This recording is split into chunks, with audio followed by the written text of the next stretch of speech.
عبده الكتاب ولم يجعل له عوجا تبارك الذي جعل في السماء بروجا وجعل فيها سراجا وقمرا منيرا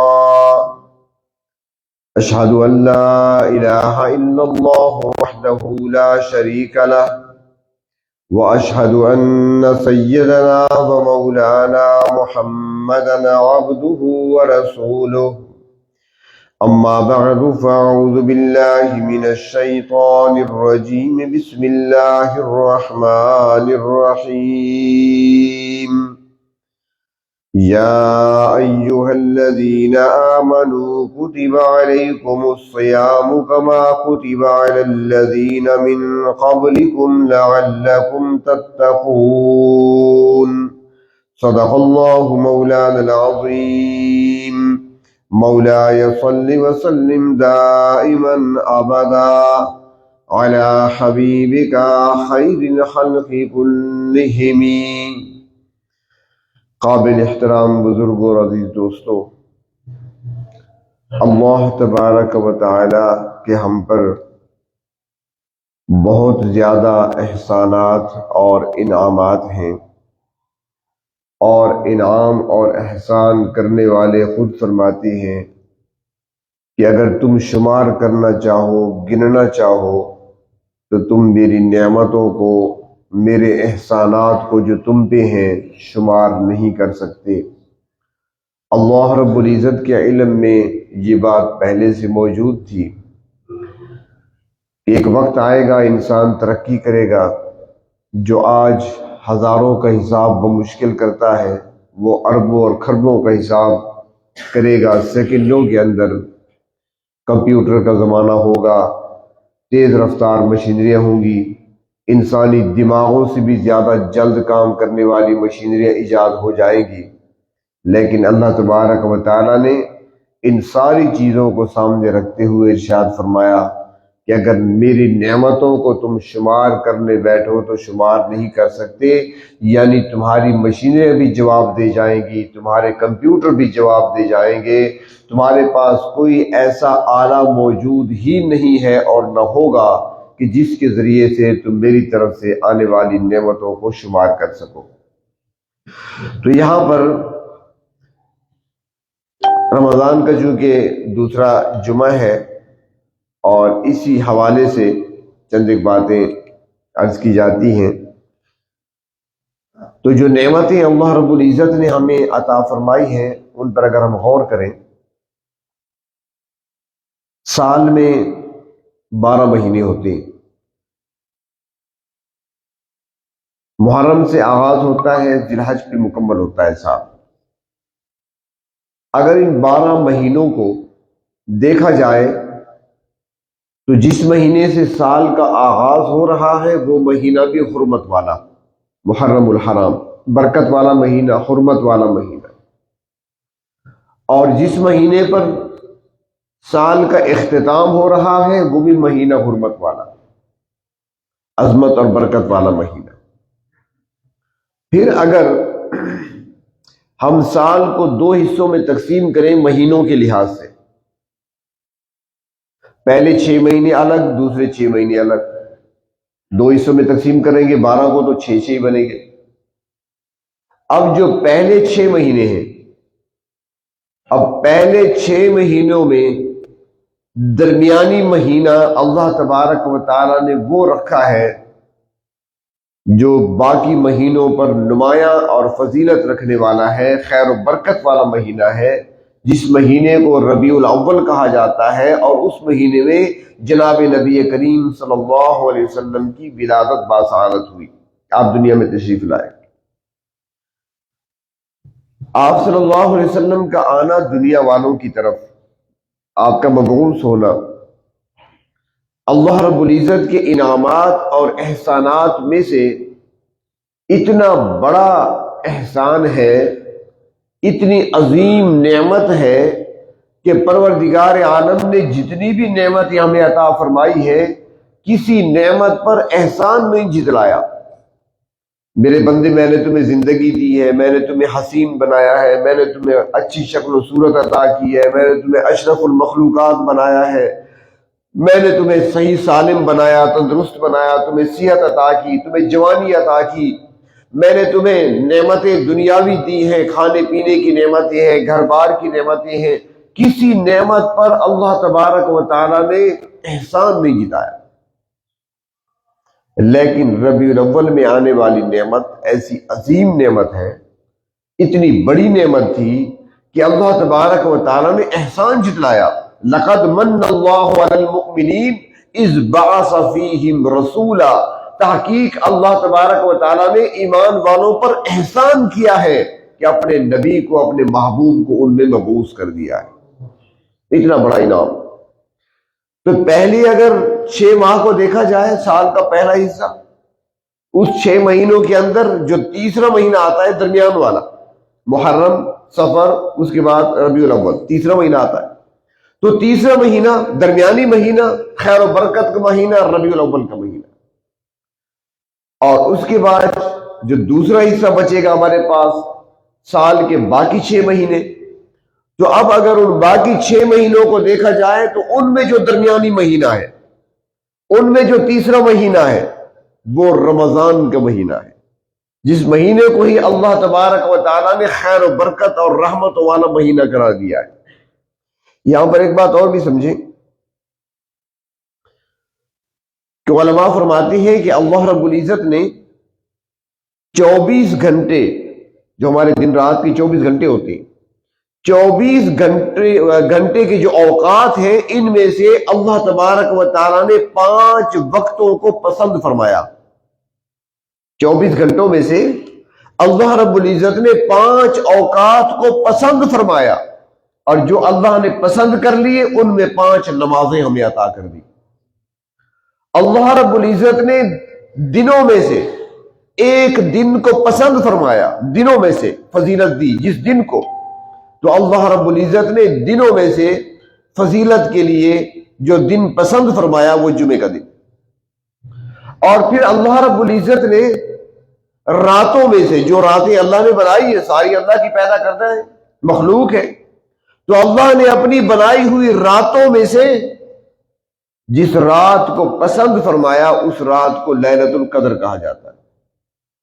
اور پھر اللہ رب العزت نے 12 مہینے بنا کر ان 12 مہینوں میں سے ایک مہینے کو پسند فرمایا، اس مہینے کو رمضان المبارک کہا جاتا ہے۔ اب یہاں تک تو بات علماء فرماتے ہیں۔ اب اس بات کو سمجھیں کہ جس چیز کو اللہ نے پسند کر لیا ہو اس کا مقام کیا ہوگا۔ جس چیز کو اللہ نے پسند کیا، چاہے وہ نمازوں کے لیے اوقات ہے، چاہے وہ دنوں میں سے کوئی دن ہے، یا راتوں میں سے کوئی رات ہے، یا مہینوں میں سے کوئی مہینہ، جس کا انتخاب اللہ نے فرمایا ہے، اس کی فضیلت کے لیے بس یہی کچھ کافی ہے۔ اور ہمارے لیے یہ ہے کہ ہم ان کی قدردانی کریں۔ یہ اوقات 5 وقت نمازوں کے ہوں، یا دنوں میں سے جمعے کا دن ہو، یا راتوں میں سے لیلۃ القدر ہو، یا مہینوں میں سے رمضان کا مہینہ ہو، ہمیں چاہیے کہ ان کی ہم قدر کریں، اور ان کی قدردانی پر ہی اللہ تبارک و تعالیٰ کی رضا کو ہم حاصل کر سکتے ہیں، اپنے رب کو ہم راضی کر سکتے ہیں۔ اور اگر ہم نے قدر نہ کی تو پھر اللہ تبارک و تعالیٰ کی ناراضگی مول لینا کوئی معمولی بات نہیں ہے۔ تو بہر طور اللہ رب العزت نے مہینوں میں سے رمضان کے مہینے کا انتخاب فرمایا، فضیلت کے اعتبار سے اس مہینے کو اللہ رب العزت نے پسند فرمایا اپنے محبوب صلی اللہ علیہ وسلم کی امت کے لیے، اور پھر اس مہینے کے اندر خیر و برکت کو رکھ دیا۔ اور یہ ایسا مہینہ کہ اللہ تبارک و تعالیٰ نے انسانیت کی ہدایت اور رہنمائی کے لیے انبیاء علیہ السلام کے ذریعے سے جو کتابیں امتوں کو عطا فرمائی ہیں، اللہ رب العزت نے ہر کتاب کے نزول کے لیے اس مہینے کا انتخاب فرمایا۔ تورات نازل ہوتی ہے تو رمضان کے مہینے میں، انجیل نازل ہوئی تو وہ بھی رمضان کا مہینہ تھا، زبور نازل ہوئی ہے تو وہ بھی رمضان کا مہینہ تھا، انبیاء علیہ السلام کو صحیح سے ملے ہیں تو وہ بھی رمضان کا مہینہ، اور جب قرآن حکیم کا نزول ہوتا ہے تو وہ بھی رمضان کا مہینہ۔ اسے اندازہ لگائیں کہ یہ مہینہ اللہ تبارک و تعالیٰ کے ہاں کیا مقام اور مرتبہ رکھتا ہے۔ تو ہمارے لیے حکم یہ ہے کہ اللہ رب العزت کی طرف سے نعمتیں ملے نا تو ان پر شکر ادا کرنا چاہیے، ان پر شکر ادا کرنا چاہیے۔ لیکن یہاں پر ایک بڑی عجیب بات ہے، اگر کوئی آپ کو کوئی تحفہ دیتا ہے، ہدیہ دیتا ہے، کسی نے آپ کو سوٹ دیا، آپ پر احسان کیا، اس کا آپ پر احسان ہے۔ کسی نے آپ کو گھڑی دے دی، کسی نے آپ کو جوتے دے دیے، کوئی آپ کے لیے پگڑی لے کر آ گیا، کوئی ٹوپی لے کر آ گیا، یہ تحفہ ہے، ہدیہ ہے اس کی طرف سے، اور یہ آپ پر احسان ہے۔ اب آپ اس احسان پر اس کا شکر ادا کرتے ہیں۔ اللہ تعالیٰ فرماتے ہیں نا، قلیلا من عبادی الشکور، یہ شکر ادا کرنے والے بہت کم ہوتے ہیں، بندوں کا شکر ادا کرنے والے بھی کم ہوتے ہیں۔ اگر کسی سے کہیں نا کہ یار یہ تو بڑی چیز آپ کو دی ہے، ہدیہ دیا ہے، شکریہ تو ادا کریں۔ کسی سے شکریہ میں تھوڑا پہلے کھوا چکا ہوں، شکریہ کہاں ادا کرتے ہیں ہم الٹا اپنے احسانات یاد دلاتے ہیں، میں نے پہلے تھوڑے احسان کیے، اس پر شکریہ کس بات کا؟ اگر ایک چیز دے دی تو کیا ہوا؟ شکر ادا کرنا، قدردانی کرنا، اور جو بندوں کا شکر ادا نہیں کرتا وہ رب کا شکر بھی ادا نہیں کرتا، وہاں بھی ناشکرہ لکھا جاتا ہے۔ تو اللہ تبارک و تعالی کا قانون بڑا عجیب ہے کہ کوئی شخص اگر آپ کو ہدیہ دیتا ہے اور آپ اس کا شکریہ ادا کرتے ہیں تو پھر یہ نہیں ہوتا کہ آپ نے شکریہ ادا کیا وہ مزید آپ کو اور دے۔ مثال کے طور پر آپ نے مجھے سوٹ دیا یا مجھے گھڑی دی ہے تو میں آپ کا شکریہ ادا کرتا ہوں کہ بڑی مہربانی آپ کی، اللہ تعالیٰ آپ کو جزائے خیر دی، اللہ تعالیٰ آپ کو خیر و برکت عطا فرمائے، آپ نے بڑا احسان کیا مجھ پر، میں آپ کا شکریہ ادا کرتا ہوں۔ اب کیا وہ مجھے ایک گھڑی اور دے گا؟ نہیں۔ یا میں مطالبہ کر سکتا ہوں کہ یار میں نے شکریہ آپ کا ادا کر دیا، اب ایک گھڑی اور بھی دو نا؟ نہیں کہہ سکتا، کیونکہ جو شکریہ ادا کیا جاتا ہے وہ تو احسان کے بدلے میں کیا، اس نے احسان کیا، میں نے شکریہ ادا کیا۔ پروردگار عالم نے ہم پر احسان کیے، اللہ رب العزت نے ہم پر نعمتیں بارش کی طرح برسائی ہیں، اور پھر فرمایا کہ میرا شکر ادا کرو نماز کے ذریعے سے، ان نعمتوں پر شکر ادا کرو کلمات شکر کے ذریعے سے، ذکر کے ذریعے سے۔ اور پھر جب ہم شکر کے لیے بیٹھے، پانی پیا، اللہ کی بہت بڑی نعمت ہے، تو زبان سے کلمہ ادا ہوا، الحمدللہ، شکر کا کلمہ۔ تو اللہ تعالیٰ کیا فرماتے ہیں؟ میں نے نعمت دی، تم نے شکر ادا کیا، بس ختم؟ نہیں، فرمایا اللہ کے محبوب صلی اللہ علیہ وسلم نے یہ جملہ جو تمہاری زبان سے نکلا ہے الحمدللہ کیا ہے؟ فرمایا الحمدللہ تملأ المیزان، قیامت کے دن پلڑے کو نیکیوں سے بھر دے گا، اس پر مزید عطا فرماتی ہے۔ ہمیں نعمتیں عطا کی، نعمتوں کے بدلے میں شکر ادا کرو نماز کی صورت میں۔ اب نماز پڑھنے کے لیے آئے ہم، اب شکر ادا کر رہے ہیں، نعمت پر شکر ادا کر رہے ہیں، لیکن جس نے نماز ادا کر لی، کسی کو 25 نمازوں کا ثواب ملا، کسی کو 10 نمازوں کا ثواب ملا، کسی کو 50 نمازوں کا ثواب ملا، کوئی حرم گیا ہوا تھا تو 1,00,000 نمازوں کا ثواب ملا، مزید اس شکر ادا کرنے۔ اور یہی بات تو تھی نا، حضرت داؤد علیہ السلام ایک دن بیٹھے ہوئے تھے، اللہ تعالیٰ کی طرف سے حکم آیا داؤد شکر ادا کرو، نعمتیں تو ملی ہے، شکر ادا کرنے بیٹھے، آنکھوں میں آنسو آ گئے، اے میرے پروردگار اگر میں شکر ادا کرتا ہوں تو یہ شکر کی جو توفیق ملی ہے یہ بھی تو آپ کی نعمت ہے، شکر ادا کرنے کی جو توفیق ملی ہے یہ بھی تو آپ کی نعمت ہے، میں اس پر شکر ادا کروں گا، اور پھر وہ جو توفیق ملی ہے تو وہ بھی آپ کی طرف سے نعمت ہے، اس پر شکر ادا کروں گا، اللہ میں شکر ادا کیسے کروں؟ رب تعالیٰ نے فرمایا میرے داؤد گھبراؤ نہیں، بس یہی احساس تمہارے اندر پیدا ہو جائے نا، بس یہی کافی ہے، ورنہ ہے تو شکر بھی اللہ کی نعمت پر انسان ادا کر رہا ہے، لیکن شکر کی جس نے توفیق دی ہے، جس نے زبان شکر ادا کرنے کے لیے دی ہے، یہ بھی تو اللہ کی نعمت ہے نا، اس پر بھی اللہ کا شکر ادا کرنا چاہیے۔ تو اللہ تبارک و تعالیٰ نے جو نعمتیں عطا فرمائی ہے ان نعمتوں پر شکر ادا کرنے کا حکم ہے، اور جب شکر ادا کرتے ہیں تو اس پر مزید اجر دیا جاتا ہے۔ اچھا، یہاں پر ایک اور نقطہ بھی سمجھے کہ انسان سے غلطی بھی تو ہوتی ہے، گناہ بھی ہوتا ہے۔ اللہ رب العزت نے قانون بنایا گناہ کرو گے، ایک گناہ کیا ایک ہی لکھا جائے گا، ایک سزا ملے گی، اس کی جو سزا ہے وہی ملے گی۔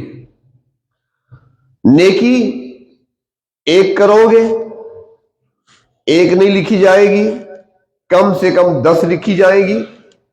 اخلاص تمہارے اندر زیادہ ہوا تو بڑھا دیں گے، اسے زیادہ لکھی جائیں گی، 10 گنا، 50 گنا، 100 گنا لکھی جائے گی۔ مزید اخلاص تمہارے اندر زیادہ ہے تو 700 گنا لکھی جائیں گی، ہزاروں تک پہنچ جائے گی۔ اور پھر فرمایا کہ بعض ایسے اخلاص والے ہوں گے، بعض ایسے اخلاص والے ہوں گے کہ ان کے لیے حساب فرشتوں سے بھی نہیں ہو سکے گا۔ واللہ یضاعف لمن یشاء، وہ اللہ تعالیٰ جس کے لیے جتنا چاہیں گے بڑھا دیں گے، وہ کوئی سوچ ہی نہیں سکتا، تمہاری سوچ سے بھی باہر ہے، تمہارے حساب سے بھی باہر ہے۔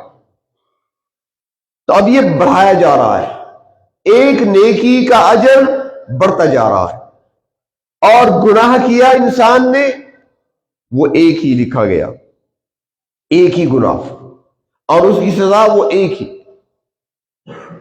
اب یہاں پر انسانی ذہن میں ایک سوال سا پیدا ہوتا ہے کہ گناہ انسان نے کیا، اللہ کی نافرمانی کی ہے، اللہ کا حکم توڑا ہے، اللہ کے حکم کی خلاف ورزی کی ہے، اس پر سزا کا ملنا عقل نہیں مانتی ہے۔ جو بھی غلطی کرتا ہے، کوتاہی کرتا ہے، غفلت برتتا ہے، حکم توڑتا ہے، اس کو سزا ملا کرتی ہے، دنیا کا قانون بھی ہے، یہ تو عقل بھی مانتی ہے، وہ تو ٹھیک ہے۔ اور احسان جو کیا تھا اس پر جو شکر ادا کیا، اور پھر اس پر جو شکر پر نیکی ملی ہے وہ ایک نہیں ملی، اس کو بڑھاتے چلے گئے، بڑھاتے چلے گئے، ہزاروں لاکھوں تک پہنچ گئی نیکیوں کی تعداد۔ تو یہ کیوں ہے؟ تو فرماتے ہیں کہ گناہوں پر سزا دینا اس میں غضب کا اظہار ہے۔ سزا دینا، گناہوں پر، غلطیوں پر، کوتاہیوں پر پکڑ کرنا، سزا دینا، یہاں پہ غضب کا اظہار ہوتا ہے، اور ایک نیکی کو بڑھاتے چلے جانا یہاں پر رحمت کا اظہار ہوتا ہے۔ اللہ تبارک و تعالی نے اپنے غضب کو محدود رکھا ہے، رحمت کو لامحدود رکھا ہے۔ اس کی رحمت کا کوئی ٹھکانہ نہیں ہے، رحمت اس کی بہت وسیع ہے۔ وہ اس لیے ایک حدیث شریف میں آتا ہے نا، ایک صحابی آیا، اللہ کے محبوب صلی اللہ علیہ وسلم مسجد میں تشریف فرما تھے، ایک آیا بدو دیہاتی، روتا ہوا آ رہا ہے مسجد میں داخل، واہ ذنوباہ واہ ذنوباہ، پکار رہا ہے، ہائے میرے گناہ، ہائے میرے گناہ، پکار رہا ہے۔ اللہ کے رسول صلی اللہ علیہ وسلم نے سنا، فرمایا ادھر آؤ، یہ کیا کہہ رہے ہو؟ بیٹھو، اس طرح کہو، اللہم مغفرتک اوسع من ذنوبی، یوں کہو، اے میرے پروردگار، اے میرے رب، آپ کی بخشش بہت زیادہ ہے میرے گناہوں کے مقابلے میں، میرے گناہ جتنے بڑھ جائیں، جتنے بڑھ جائیں، آپ کی مغفرت تو بہت زیادہ ہے، میرے گناہوں سے بہت زیادہ مغفرت ہے آپ کی، بخشش بہت زیادہ ہے، آپ کی عطا بہت زیادہ ہے۔ وَرَحْمَتَكَ أَرْجَى عِنْدِي مِنْ عَمَلِي، اور آپ کی رحمت پہ میری نظر ہے بجائے گناہوں کے، میں اس طرف نہیں دیکھتا، آپ کی رحمت کی طرف دیکھتا ہوں، آپ کی رحمت تو بہت وسیع ہے۔ پھر آپ نے اس کو پڑھایا، اس نے کلمات کہے، فرمایا پھر کہو، اس نے پھر کہے، آپ نے فرمایا پھر کہو، تیسری مرتبہ اس نے پھر کہے، جب اس نے 3 بار کہہ دیا، فرمایا جاؤ مبارک ہو، گناہ تمہارے مٹا دیے گئے۔ آپ بھی یاد کر لیں، باقی چیزیں تو آسانی سے یاد کر لیتے ہیں نا، نیٹ پر دیکھ کر کئی جملے یاد کیے ہوتے ہیں بچوں نے بھی، جوانوں نے بھی، لیکن ایسی چیزیں بھی یاد کر لیا کرو جو اللہ کے محبوب نے بتائی ہیں۔ فرمایا، آپ نے فرمایا کہ جو 3 مرتبہ اس کو کہہ لے اس انداز سے، اللہ تبارک و تعالیٰ کی بخشش متوجہ ہو جاتی ہے، اور پروردگار عالم پھر اس کو معاف کر دیا کرتے ہیں، اللہ کی رحمت متوجہ ہوتی ہے کیونکہ وہ رحیم ہے۔ ایک اور حدیث شریف میں آتا ہے، ایک شخص دعا مانگ رہا تھا اور وہ کہہ رہا تھا، یا ارحم الراحمین، یا ارحم الراحمین، اللہ کے محبوب کا گزر ہوا، آپ مسکرا دیے، فرمایا وہ رحمت والے رب تمہاری طرف متوجہ ہو چکے ہیں، جو مانگنا ہے مانگ لو۔ اور فرمایا گیا کہ جو آدمی 3 مرتبہ اللہ تبارک و تعالیٰ کو اس انداز سے پکارے یا ارحم الراحمین، تو اللہ رب العزت کی رحمتیں اس کی طرف متوجہ ہو جاتی ہیں اور اس سے کہا جاتا ہے ہاں بھی مانگو، کیا مانگ رہے ہیں آپ؟ لیکن ہم نے کبھی توجہ نہیں دی، وہ رحم کرنے والے، وہ رحیم ذات ہے۔ تو بہر طور نیکیوں کا بڑھایا جانا یہ رحمت کا اظہار ہے، اور گناہ کا ایک رکھا جانا اور گناہ پر ایک سزا کا ہونا یہ غضب کا اظہار ہوتا ہے۔ لیکن نیکیاں تو باقی رہتی ہیں، لا یضیع اجر المحسنین، اللہ تعالیٰ نے فیصلہ سنا دیا، لا یضیع اجر المحسنین، نیکوکاروں کی نیکیوں کو ضائع نہیں کیا جائے گا، نہ ضائع نہیں ہوگی نیکیاں کسی کی، اللہ تعالیٰ کسی نیکی کو ضائع نہیں کریں گے۔ ذرے کے برابر ہوگی نیکی وہ بھی نکل آئے گی، چاہے کسی چٹان میں چھپی ہو وہ بھی باہر آ جائے گی، آسمانوں میں ہو زمینوں میں جہاں بھی ہے وہ نیکی باہر آئے گی۔ اللہ فرماتے ہیں کسی نیکی کو ہم ضائع نہیں کریں گے۔ اور گناہ کے لیے اللہ نے قانون ہی اور رکھ دیا کہ جب چاہوں گا جس کے لیے چاہوں گا مٹا دوں گا۔ یہ نہیں فرمایا کہیں بھی قرآن حکیم میں کہ تمہارے سارے گناہوں کو باقی رکھا جائے گا، ضائع نہیں کیا جائے گا، مٹایا نہیں جائے گا، باقی رہیں گے، سزا بھگت کر رہو گے۔ دنیا میں تو ہوتا ہے نا، کسی کو معاف نہیں کیا جاتا، جب قوت آتی ہے، طاقت ملتی ہے تو پھر کسی کو معاف نہیں کرتے، پھر ہم ہاتھ ڈالا کرتے ہیں اس پر۔ لیکن پروردگار عالم وہ معاف کرتے ہیں۔ یہ بنو امیہ کے جو خلفاء ہیں ان میں سے خلیفہ ہے عبد الملک، خلیفہ عبد الملک بنو امیہ میں سے۔ خلافت سے قبل ایک مرتبہ ایک نوجوان کے ساتھ جھگڑا ہوا اور اس جوان نے ان کو کچھ جملے سخت کہہ دیے یا کوئی ضرب ایسی لگا دی کہ عبد الملک کو بڑا غصہ آیا اور اس نے قسم کھا لی کہ میں تمہیں چھوڑوں گا نہیں، جب بھی موقع ملا میں چھوڑوں گا نہیں، تم سے انتقام لوں گا۔ وقت گزرتا گیا، کچھ عرصے کے بعد ایسا وقت بھی آیا کہ عبد الملک خلیفہ بن گیا۔ اس کو بات یاد تھی، وہ اس لڑکے کو، جوان کو جانتا بھی تھا، کون ہے، کہاں رہتا ہے، کس کا بیٹا، کس کا پوتا ہے۔ چنانچہ جب یہ تخت خلافت پہ بیٹھا تو اس نے اس نوجوان کو بلوا لیا، ایسے نہیں بلوایا، ہاتھ کھڑیوں میں پولیس بھیجی، جاؤ گرفتار کر کے لاؤ، انتقام لینا ہے، میں نے اسے کہا تھا، میں نے قسم کھائی تھی۔ اب جب وہ عبد الملک کے سامنے اسے پیش کیا گیا تو اس وقت عبد الملک کا ایک دوست تھا جسے اللہ رب العزت نے علم سے نوازا تھا۔ یہ علم بہت بڑی روشنی ہے، نور ہے، اسے نور ہی کہا گیا ہے۔ تو عالم رجا اس کا نام تھا، وہ عبد الملک کے پاس پہلے سے بیٹھا ہوا تھا۔ عبد الملک نے ساری بات اسے بتائی کہ یہ نوجوان ہے، میرے ساتھ جھگڑا ہوا، اس نے مجھے ایسے کہا، مجھے ایسے سست کہا، مجھے ایسی گالیاں دی، اور میں نے اسے کہا تھا میں تمہیں چھوڑوں گا نہیں۔ اب یہ زنجیروں میں بندہ وہ میرے سامنے کھڑا ہے، میں نے انتقام لینا ہے، بدلہ لینا ہے اس سے۔ اب جو ساتھ بیٹھا تھا نا، وہ تو عالم تھا اس کا دوست، وہ عبد الملک کی طرف دیکھ کر کہنے لگا، اور یہ بھی بڑی جرت کی بات ہوتی ہے، ورنہ آج کل تو جو دنیا داروں کے ساتھی ہوتے ہیں نا، ان کی ہاں میں ہاں ملانے والے ہوتے ہیں، ظلم میں ان کا ساتھ دینے والے ہوتے ہیں، ظلم سے روکنے والا کوئی نہیں ہوتا، انہیں کبھی نہیں کہتے کہ غلط کر رہے ہیں آپ، ہاں جی ٹھیک ہے آپ کر سکتے ہیں۔ لیکن وہ بیٹھا ہوا تھا، اس نے فوراً عبد الملک کی طرف دیکھا اور کیا ہی عجیب جملے کہے۔ اس نے کہا عبد الملک ایک بات کہوں؟ اس نے کہا جی کہہ دیں۔ اس نے کہا جو آپ چاہتے تھے، جو آپ کی پسند تھی، اللہ نے اسے پورا کر دیا۔ جو آپ چاہتے تھے، آپ کی چاہت کو اللہ نے پورا کر دیا۔ آپ چاہتے تھے نا کہ مجھے طاقت ملے، قوت ملے، اقتدار ملے، میرے ہاتھ میں ڈنڈا آئے تاکہ میں اس سے انتقام لوں، اس سے بدلہ لوں، تم یہ چاہتے تھے۔ تو جو تم چاہتے تھے اللہ نے تمہاری چاہت کو پورا کر دیا، اب وہ تو پوری ہو گئی۔ اب اے عبد الملک، تو جو رب کی چاہت ہے اب اس کو پورا کر دے۔ رب کی چاہت کیا ہے کہ معاف کر دیا کرو، رب کی چاہت کیا ہے انتقام نہ لو، رب کی چاہت کیا ہے ایک دوسرے سے بدلے نہ لو، رب کی چاہت تو یہ ہے، وہ تو یہ پسند کرتے ہیں کہ معاف کر دیا کرو۔ تو کہنے لگا جو تمہاری پسند تھی، جو تمہاری چاہت تھی، وہ اللہ نے پوری کر دی، اب جو اللہ کی چاہت ہے اس کو تم پورا کر لو۔ عبد الملک سمجھدار تھا، اس نے کہا کھول دو ہتھکڑیاں اور جانے دو اسے۔ تو اللہ تبارک و تعالی رحمت کرنے والے ہیں، اور رحمت کے دروازے پروردگار عالم نے اپنے کھول رکھے ہیں۔ تو اس لیے ایک نیکی جو کرتا ہے اس کو اللہ تبارک و تعالی اخلاص کے مطابق اجر عطا فرماتے ہیں، کبھی 10 گنا، کبھی 20 گنا، کبھی 50 گنا، کبھی سینکڑوں میں، کبھی ہزاروں میں، کبھی لاکھوں میں، اور کبھی ایسا اجر دینا کہ جس کا حساب ہی کوئی نہیں کر سکتا۔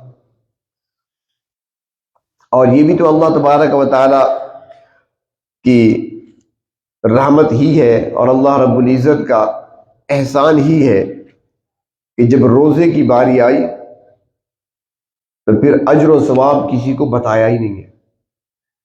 یہ پہلے بھی بات گزر چکی ہے کہ روزے کا اجر و ثواب اللہ نے کسی کو بتایا ہی نہیں، باقی نیکیاں بتا دی۔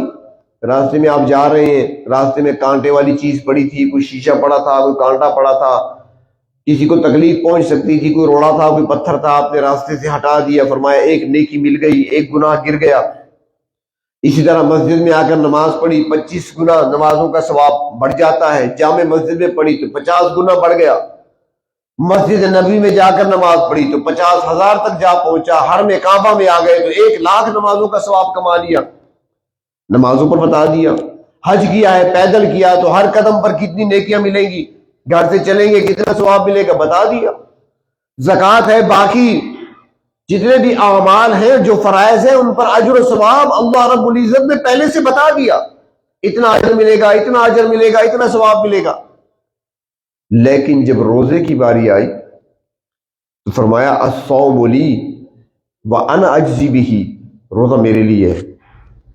اللہ فرماتے ہیں روزہ میرے لیے ہے اور اس کی جزا میں خود دوں گا، بیچ میں کوئی نہ آئے۔ اب جبریل کی بھی ضرورت نہیں، میکائیل کی بھی ضرورت نہیں، کسی فرشتے کی بھی ضرورت نہیں، یہ میرے لیے ہے اور اس کی جزا میں دوں گا۔ اب یہاں پر ایک سوال پیدا ہوتا ہے کہ اللہ تبارک و تعالیٰ کے لیے تو نماز بھی ہے، نماز جو پڑھتی ہیں وہ بھی تو اللہ کے لیے ہے، نیت کرتے ہیں اللہ کے لیے، حج کرتے ہیں تو وہ بھی اللہ کے لیے، صدقہ دیا تو وہ بھی اللہ کے لیے، زکوٰۃ دی ہے تو وہ بھی اللہ کے لیے، کسی کے ساتھ نیکی کی ہے تو وہ بھی اللہ کے لیے، عمل تو سارے اللہ کے لیے ہیں۔ اللہ رب العزت نے صرف روزے کو اپنے لیے کیوں کہا، باقی اعمال کو نہیں؟ صرف روزے کے بارے میں فرمایا کہ روزہ میرے لیے ہے اور میں اس کی جزا دوں گا۔ بہت سارے جوابات ہیں لیکن اس مختصر وقت میں ایک ہی جواب عرض کرتا ہوں کہ جتنی بھی عبادات ہیں جو انسان بجا لاتے ہیں ان کی نسبت انسان کی طرف ہوتی ہے، اس لیے کہ ہر عبادت میں عاجزی پائی جاتی ہے، ہر عبادت میں عاجزی ہوتی ہے، انکساری ہوتی ہے۔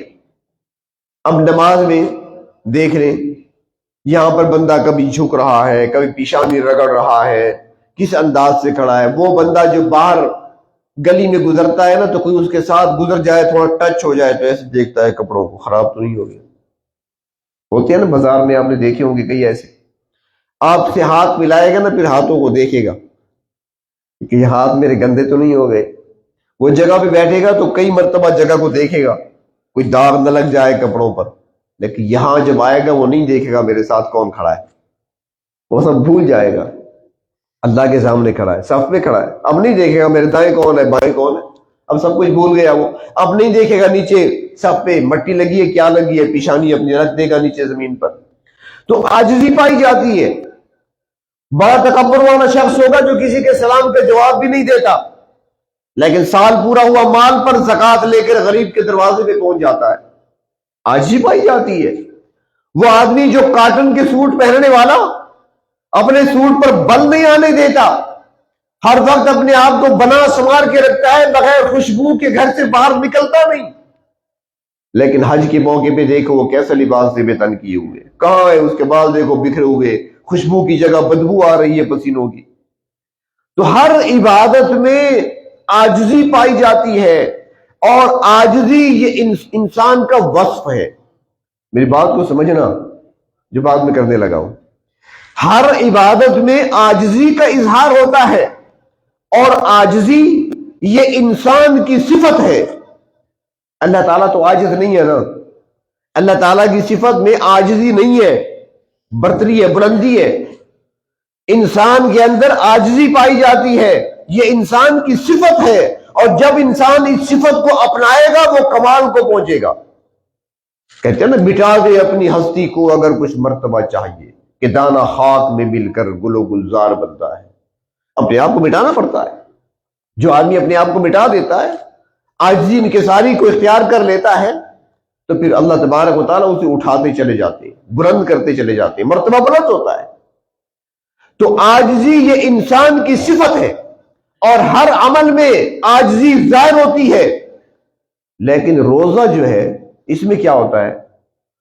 روزے میں انسان کھانا چھوڑ دیتا ہے، پینا چھوڑ دیتا ہے، شہوات کو چھوڑ دیتا ہے، خواہشات کو چھوڑ دیتا ہے. اب یہ انسان کی صفت نہیں ہے. کھانا نہ کھانا اللہ کی صفت، پانی نہ پینا اللہ کی صفت، خواہشات کا پیدا نہ ہونا اللہ کی صفت. باقی عبادات کے اندر جو عاجزی انکساری تھی وہ انسان کی صفت تھی، اس لیے نسبت انسان کی طرف ہو گئی. روزے کے اندر جو انسان نے پابندیاں اختیار کی ہیں، کھانا چھوڑ دیا یہ رب کی صفت تھی، پینا چھوڑ دیا رب تعالیٰ کی صفت تھی، خواہشات کو چھوڑ دیا رب تعالیٰ کی صفت تھی. تو گویا اس نے رب تعالیٰ کی صفت کو اپنا لیا. تو اللہ نے فرمایا میرے بندو روزہ میرے لیے ہے، جزا میں دوں گا، کیونکہ اس نے میری صفت کو اپنا لیا ہے. میں نہیں کھاتا پیتا، میں نہیں خواہشات رکھتا، اس نے وہی صفت اپنے اندر پیدا کر لی، چاہے وہ چند گھنٹوں کے لیے کیوں نہ ہو. بلکہ بعض تو روایت کو اس انداز سے بھی بیان کرتی ہیں کہ اللہ تبارک و تعالیٰ فرماتی ہیں اس نے میری صفت کو اپنا لیا تو لہذا الصوم لی وانا اجزا بہ، روزہ میرے لیے تھا، میری صفت کو اپنایا، باقی اعمال کی جو جزا ہے، بدلہ ہے، وہ جنت کی صورت میں ہوگا، نعمتوں کی صورت میں ہوگا. لیکن روزہ ایسی عبادت ہے جس نے رکھ لیا اس کی بدلہ، فرمایا کہ میں خود ہی اس کا بدلہ ہوں، اس نے مجھے حاصل کر لیا، اس نے مجھے پا لیا. اچھا ایک بات مزے کی بتاؤں، یہ ان کو ضرور بتانا جو روزے نہیں رکھتے، یہ ان کو بتانا. جو صفت اللہ تعالیٰ کی ہے، جس بندے میں وہ صفت آ جائے، یہ میرا آپ سے سوال ہے، جو صفت اللہ کی ہے، نہ کھانا نہ پینا، خواہشات کا نہ ہونا، اللہ کی صفات ہے. جو اللہ کی صفت ہے وہ کسی بندے میں اگر آ جائے، اللہ کی صفت، تو پھر کیا اس بندے کو اللہ آگ میں ڈالیں گے؟ اس بندے کو اللہ جہنم میں ڈالیں گے؟ اس میں تو اللہ کی صفت آ گئی ہے. اللہ تعالیٰ اپنی صفت کو کیسے جہنم میں ڈالیں گے؟ فرمایا روزہ ڈھال ہے، بچاتا ہے گناہوں سے، نافرمانی سے، اور جہنم سے بچاتا ہے. اس لیے تو اس مہینے کے اندر پورا عشرہ رکھ دیا، جہنم سے آزادی کے سرٹیفکیٹ تقسیم ہوتی ہیں. میرے بندو تم نے میری صفت کو اپنا لیا، آؤ سند لے جاؤ، ڈگری لے جاؤ، جہنم سے آزادی کا پروانہ لے جاؤ. تو اس لیے اس ماہ کی قدر کریں اور ان روزوں کا بہت زیادہ اہتمام کریں اور بہت زیادہ خیال رکھیں. بلکہ ایک اور روایت میں آتا ہے کہ رمضان کے روزوں کی فضیلت کے تحت لکھتے ہیں، ایک حدیث بیان کی گئی ہے، وہ فرماتے ہیں کہ روز قیامت جب قبروں سے لوگ اٹھائے جائیں گے، میدان حشر کی طرف چلیں گے، سارے جمع ہوں گے وہاں پر حساب و کتاب کے لیے. 50,000 سال کا دن ہوگا. انسان کا زمین پر آباد ہونا جب سے حضرت آدم علیہ السلام زمین پر آئے تھے اور آباد ہوئے تھے، تقریباً کوئی 7,000 سے 7,500 سال گزرے ہیں. 7,000 سے 7,500 سال گزرے ہیں ٹوٹل، اور وہ ایک دن 50,000 سال کا ہوگا. تو فرمایا کہ وہ اشخاص، وہ افراد، وہ ایمان والے لوگ جو کثرت سے روزے رکھا کرتے تھے دنیا میں. ایک تو رمضان کے روزے ہیں، رمضان کے روزے بھی رکھتے تھے، اور پھر ہر ہفتے میں سوموار اور جمعرات کا روزہ بھی رکھتے تھے، اور پھر ہر مہینے میں 3 دن ایام بیس کے روزے بھی رکھتے تھے. محرم کا موقع آتا تو پھر روزہ رکھتے. عرفات میں لوگ ہوتے تھے تو یہ پھر روزے رکھا کرتے تھے. عشرہ ذی الحج کے جو 9 دن ہوتے ہیں، خصوصاً عرفے کا روزہ، یوم عرفہ کا، وہ بھی رکھا کرتے تھے. تو روزے کثرت سے رکھتے تھے. تو فرمایا کہ جب وہ قبروں سے اٹھیں گے نا تو ان کو جو راستہ دکھایا جائے گا نا وہ میدان حشر کی طرف والا نہیں ہوگا، جنت کی طرف والا ہوگا۔ ایسے چلو ایسے، جب وہ جنت کے دروازوں پہ پہنچیں گے فرشتے کھڑے ہوں گے، کہاں سے آ گئے ہو تم؟ پہلے حالت دے گا منہ نہیں کھلے تو پہلے پہنچ گئے، وقت سے پہلے آ گئے تم، ابھی دسترخوان نہیں لگائے، ابھی تو میدان حشر میں جانا ہے، وہاں حساب کتاب ہوگا، تم وہاں نہیں گئے۔ فرشتوں کے ساتھ ابھی بحث ہو رہی ہوگی کہ رب تعالیٰ کی طرف سے کہا جائے گا میرے فرشتوں ہٹ جاؤ راستے سے، یہ بندے وہ ہیں جنہوں نے ایسا عمل دنیا میں کیا تھا اور کرتے رہا کرتے تھے جو میرے علاوہ کسی کو پتہ نہیں ہوتا تھا، آج میں ان کو جنت میں ایسے داخل کروں گا کہ میرے علاوہ کسی کو پتہ نہیں ہوگا، حشر والوں کو بھی پتہ نہیں چلے گا وہ کہاں چلے گئے۔ تو جس طرح دنیا میں روزے دار روزہ رکھتا ہے اور اس کا روزہ اللہ کے علم میں ہوتا ہے، باقی کسی کے علم میں نہیں ہوتا۔ اب میں آپ کے سامنے بیٹھا ہوں، اب آپ میں سے اتنے مجمع میں سے کوئی بھی یہ قسم نہیں کھا سکے گا کہ میرا روزہ ہے۔ اگر میں کسی سے کہوں آپ قسم کھا سکتے ہیں میرے لیے، آپ کہیں گے نہیں، کیا پتا، میں پانی پی کے آیا ہوں، کون جانتا ہے، وضو بنانے گیا تھا تو میں نے 2 گھونٹ پی لیا ہوں، کوئی نہیں جانتا۔ اور نہ میں آپ کے بارے میں کہہ سکتا ہوں، مفتی عبد الواجد صاحب میرے ساتھ آئے ہیں، اکٹھے ہم آئے ہیں، میں ان کے بارے میں دعوے سے نہیں کہہ سکتا کہ ان کا روزہ ہے، میں نہیں جانتا، ہو سکتا ہے گھر سے پانی پی کر آئے ہوں، ہو سکتا ہے کھانا کھا کر آئے ہوں، ہو سکتا ہے سیراب ہو کر آئے ہوں، مجھے کیا پتا، یا یہاں سے جا کر پانی پی لے، میں تو نہیں جانتا۔ تو روزہ ایسی عبادت ہے جو صرف اللہ کے علم میں ہے اور کوئی نہیں جانتا، یہاں تک کہ فرشتے بھی نہیں جانتے اس بندے کا روزہ ہے یا نہیں، صرف اللہ جانتی ہے۔ تو جب روزہ عمل ایسا ہے، عبادت ایسی ہے جو صرف اللہ ہی جانتے ہیں، تو پھر اس پر اجر بھی اللہ رب العزت فرماتے ہیں کہ میں خود عطا کروں گا، اور ایسا اجر عطا کروں گا کہ دیکھنے والے دیکھتے رہ جائیں گے، کیونکہ پروردگار عالم جو بادشاہوں کے بادشاہ ہیں، جب وہ دینے پہ آئیں گے تو کتنا دیں گے؟ اگر یہاں پر ڈپٹی کمشنر صاحب آپ کو بلا لیں انعام دینے کے لیے تو کتنا دیں گے؟ آپ کو 5,000 دیں گے، 10,000 کا چیک دیں گے۔ اور اس طریقے سے اگر صوبے کا وزیر اعلیٰ گورنر آپ کو انعام کے لیے بلائے گا تو یقیناً وہ اس سے بڑھ کر دے گا، اور اگر ملک کا وزیر اعظم آپ سے کہے کہ میں آپ کو انعام دینا چاہتا ہوں، بلائے آپ کو، تو پھر تو آپ یقیناً تیاری کر کے جائیں گے، کم از کم جیبیں تو 2-4 لے کر جائیں گے نا بھائی، جو دے گا تو کم از کم رکھنے کے لیے، کچھ ادھر کچھ ادھر، کیونکہ بڑا آدمی ہے نا، ملک کا وزیر اعظم ہے، جو دے گا تو اچھا، لیکن دے گا نہیں، آپ بے فکر رہیں، آپ کو نہیں ملے گا، ہاں گلوکاروں کو ملے گا، ڈانسروں کو ملے گا، ان لوگوں کو ملے گا، آپ کو نہیں ملتا۔ نمازیوں کو کون دیتا ہے؟ نمازیوں کو اللہ دے گے، روزے داروں کو اللہ دے گے، روزے دار اور نمازی یہ اللہ کے در پہ منگتے ہوتے ہیں، مخلوق کے محتاج نہیں ہوا کرتے۔ اور پروردگار عالم سے دعا بھی کیا کریں کہ اللہ رب العزت ہمیں مخلوق کی محتاجی سے بچا لیں، اپنے غیب کے خزانوں سے ہی ہمارے دامنوں کو بھرتے رہے۔ تو بھارت اور رمضان کا مہینہ خیر و برکت کا مہینہ، رحمتوں کا مہینہ ہم سے جانے والا ہے۔ اب 11 دن، آج 11واں دن ہے، یعنی 11واں روزہ ہے۔ پہلا عشرہ گزر چکا ہے جسے عشرہ رحمت کہا جاتا ہے، دوسرا عشرہ مغفرت کا شروع ہو چکا ہے، اور پھر اس کے بعد تیسرا عشرہ ہوگا۔ پتہ ہی نہیں چلے گا، دن ہمارے ہاتھوں سے نکل جائیں گے، لیکن میں نے پہلے بھی عرض کیا تھا کہ جو دن ہمارے ہاتھ سے نکل گیا قیامت تک وہ دن واپس نہیں آئے گا۔ 2024 کے رمضان کی کوئی گھڑی، کوئی ساعت واپس نہیں آئے گی، ہاتھ سے نکل گیا تو گیا وہ ہم سے۔ تو اس لیے قدر کریں، ہر لمحے کی قدر کریں، ہر گھڑی کی قدر کریں، وقت کی قدر کریں، اور اس وقت کو اور اس گھڑی کو ہم قیمتی بنا لیں تاکہ اللہ تبارک و تعالیٰ کی رحمتوں میں سے ہم حصہ پا سکیں۔ اللہ رب العزت رمضان مبارک کی قدردانی نصیب فرمائے، اور اللہ رب العزت جو اعمال ٹوٹے پھوٹے ہمارے ہیں اپنی بارگاہ میں قبول فرمائے، اور اوقات کو اور رمضان کی گھڑیوں اور لمحات کو ضائع کرنے سے اللہ تبارک و تعالی ہمیں بچائیں۔